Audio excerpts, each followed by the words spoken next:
Brought to you by Tiger Buford.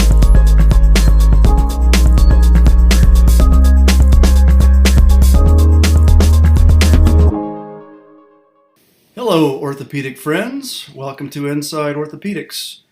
My name is Tiger. I'm an orthopedic industry insider and retained recruiter for early stage orthopedic companies. Thank you for listening.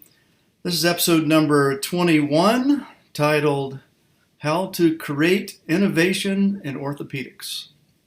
This one is for those who are creating new products or leading the new product development process or leading the entire company in orthopedics.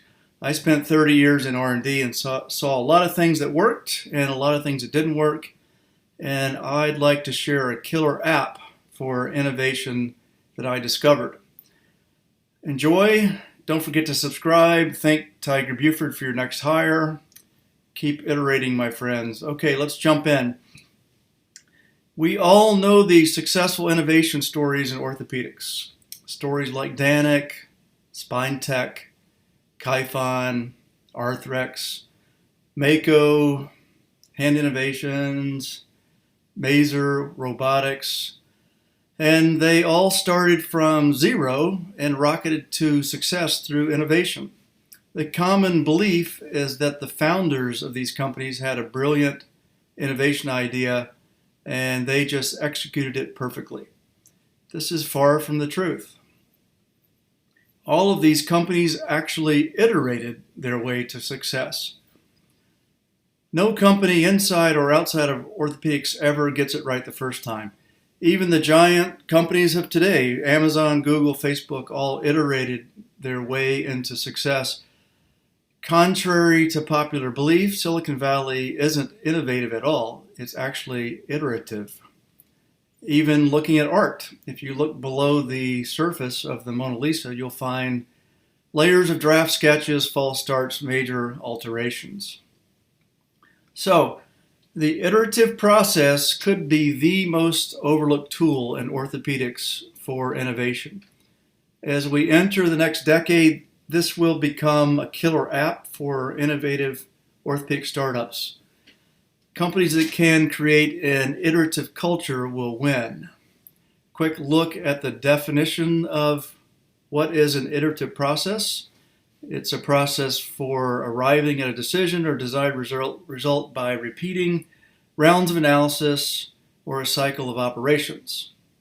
The objective is to bring the desired decision or result closer to discovery with each repetition or iteration. That's a mouthful. Think of the iterative process as trial and error company culture. This is really a way of thinking a culture, not really a tool. For instance, the big orthopedic companies cannot iterate. They're lost causes. Management is too afraid to make mistakes. This is why they overpay for startups that have made mistakes for them. When I worked inside the big orthopedic companies, the focus was design perfection. The project goal statement spelled out the perfect total knee or perfect pedicle screw system or perfect extremities system. Engineers would grind for years and then announce that the final design was ready for testing. There are obvious reasons why the perfection approach doesn't work. Slow, costly, lack of new products in the pipeline, not enough customer feedback, and groupthink. Every year, however, there are a select few orthopedic companies who have learned to iterate for innovation. This is where the magic usually happens. Let me share a personal experience. From 2012 to 2016, at Ellipse Technologies, we iterated our way to success. We out-innovated the competition, which at that time was Smith & Nephew, Synthes, Medtronic Spine, with a culture of iteration. Back in 2008, Ellipse was a little-known VC-backed startup focused on bariatric control. We knew nothing about orthopedics. The culture and mindset was smartly built on the iterative process. New ideas were built, tested, and evaluated at an alarming pace. If you missed a week, you would be amazed at all the changes. All products and processes were fair game to iterate. Here's a few examples from Ellipse. We redesigned our implant systems weekly. We asked ourselves, can we make it better for our customers? We experimented with creative regulatory strategies. We asked, how do we find a way to receive 510K clearance for remote control implants in kids? A lofty goal. We redesigned the implant assembly and testing processes weekly. We asked, can we build the product faster and with less waste? We experimented with borderless sales strategies that quickly put us into 20 countries. We asked, where are our evangelist customers and how do we best serve them? We even reorganized the company every few months for speed. We asked, what is the best organizational structure and physical layout to go faster in the next few months? So that was just a personal example. Let's look at the process or the mechanics of iteration. The mechanics are really simple. There are 3 simple steps: build, measure, learn. Then implement the good stuff. First, build. Brainstorm and redesign the product or process or service and do it fast. Second, measure. Put the new product in the field and measure it, test it, get the feedback fast. Thirdly, learn. Review the data, evaluate what happened, what were the bad pieces, what were the good pieces that can be implemented now. So this is the 3-step cycle that you do over and over again. Let's talk about how to start an iteration in your company.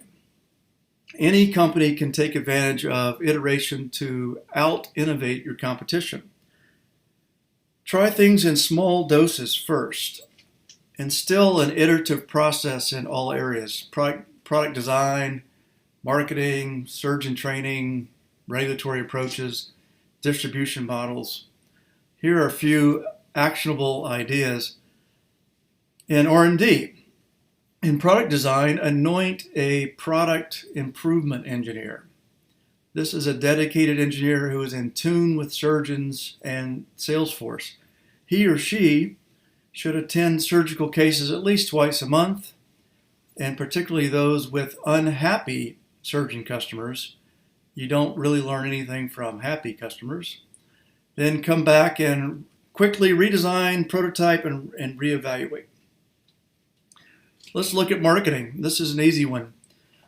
Today, iteration is really the only way to market. In the 2020s, companies will be marketing directly to surgeons and patients through social media channels.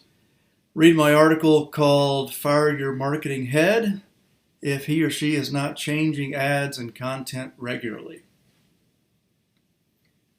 Now let's look at sales and distribution. Sales is a local phenomenon. Every city, every hospital, every surgeon is a different sell. Experiment with different selling techniques, different incentives, different training programs, different contracts and prices. Incentivize the sales force to cross-pollinate their winning techniques with other salespeople.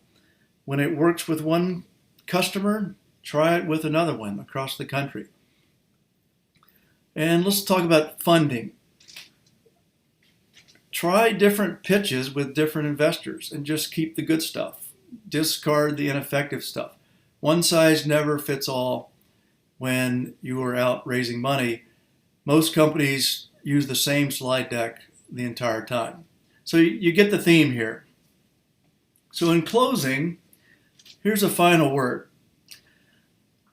Your company should reward employees who embrace the iterative process. Catch them in the act and make sure that you publicly applaud their behavior. You are giving permission to the entire company to try new approaches when you do this. Over time, the culture will start to change to a culture of experimentation, and innovation will happen. Iteration plus iteration plus iteration with speed will lead you to innovation. That's it. Talk to you next time.